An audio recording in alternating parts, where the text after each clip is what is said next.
We all wear masks at work, on a date, even with our own families. But what are those masks really hiding? And maybe more importantly, who are we when we finally take them off? Today, we're going to dive into three really powerful ideas from the psychologist Carl Jung: the persona, the shadow, and the self, to get a better handle on the hidden forces that make us who we are. So, let's kick things off with a question that I'm pretty sure hits home for all of us. You know that feeling, maybe in a job interview or on a first date, that you're kind of putting on a performance, that the you you're showing the world isn't the entire you? Well, it turns out Jung had a name for that.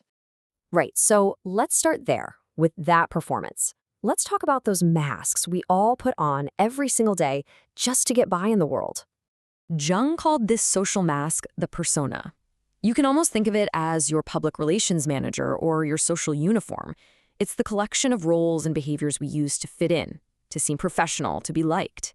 And look, it's not a bad thing. It's a totally necessary tool that helps us function in our jobs and communities. Wow, this quote it hits the nail on the head, doesn't it? This feeling is a universal human experience. But Jung pointed out a subtle danger here. What happens when we start to believe that the mask is all we are? When we forget there's a real person behind the whole performance? And that's exactly the risk. When we identify too much with our persona, we can become kind of flat, a two-dimensional character. Think about the professor who's always the professor, even with their own kids, or the boss who can never turn off being the boss. We start to lose touch with who we really are and get trapped by the role we play. And yeah, that is the million-dollar question, isn't it? If the persona is this polished, acceptable version of ourselves that we show everybody, then what parts of us is it designed to cover up? This is where we have to go a little deeper into the psyche. So what's behind the mask is a concept that's, well, it's as challenging as it is powerful. And it's what Jung called the shadow. This chart lays it out perfectly. The persona and the shadow are really just two sides of the same coin. Think of it this way. If your persona is the bright, sunny, public-facing side of you, the part that wants to be accepted, then your shadow is the dark, private side. It's where we stuff all the traits we've had to repress to make that sunny persona work. So, where does the shadow even come from? Well, it all starts back in childhood. As we grow up, we learn pretty quickly which parts of us get rewarded and which parts get, well, punished or shamed by our family, our teachers, and society.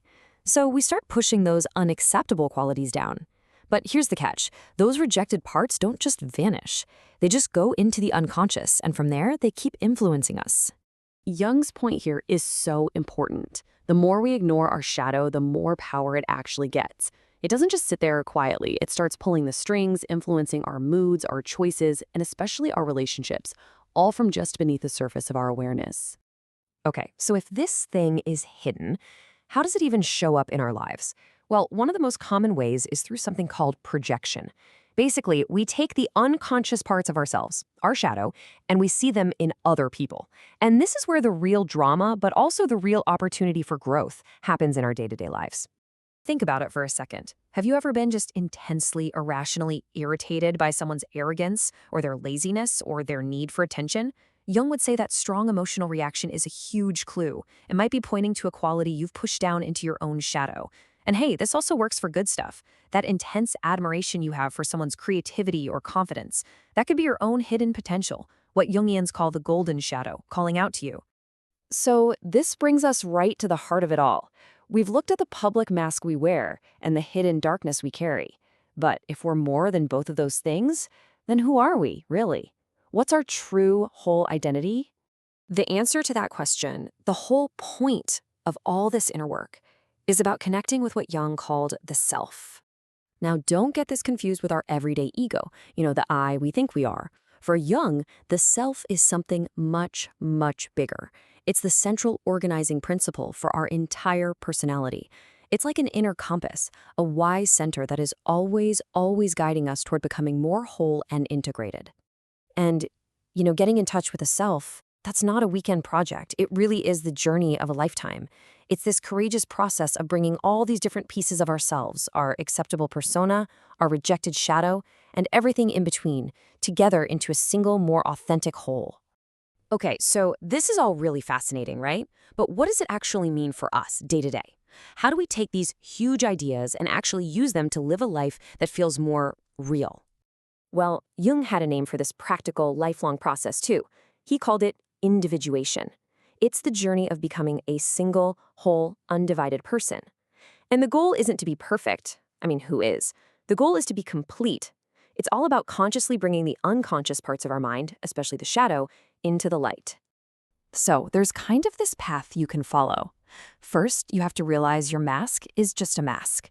Then comes the brave work of actually looking at what you've hidden away. The point isn't to get rid of the shadow, but to understand it. Because when we bring it into the light, we stop it from controlling us from behind the scenes, and we free up a ton of energy.